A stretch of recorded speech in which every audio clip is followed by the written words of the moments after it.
جس نے دکھاوے کے لیے عمل کیے اس کے عمل ضائع ہو گئے۔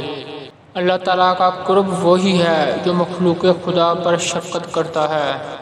شکستہ قبروں میں غور کرو، کیسے کیسے حسینوں کی مٹی خراب ہو رہی ہے۔ تو نفس کی تمنا پوری کرنے میں مصروف ہے اور وہ تجھے برباد کرنے میں۔ عاقل پہلے دل سے پوچھتا ہے پھر منہ سے بولتا ہے۔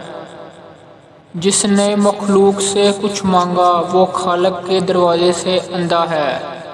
تیری غفلت کی نشانی اہل غفلت کے پاس بیٹھنا ہی ہے۔ تیرا کلام بتا دے گا کہ تیرے دل میں کیا ہے۔ بے ادب خالق و مخلوق دونوں کا مطلوب ہے۔ غیر ضروری بات کا جواب دینے سے بھی زبان کو بند رکھ۔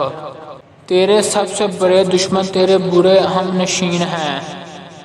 خلوت میں خاموشی مردانگی نہیں، جلوت میں چپ رہ۔ مستحق سہل اللہ تعالیٰ کا ہدیہ ہے جو بندے کی طرف بھیجتا ہے۔ ابتدا کرنا تیرا کام ہے اور تکمیل کرنا اللہ تعالیٰ کا۔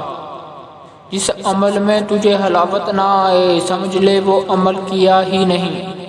غربت پر راضی رہنا بے انتہا ثواب کا موجب ہے۔ موت کو یاد رکھنا نفس کے تمام امراض کی دوا ہے۔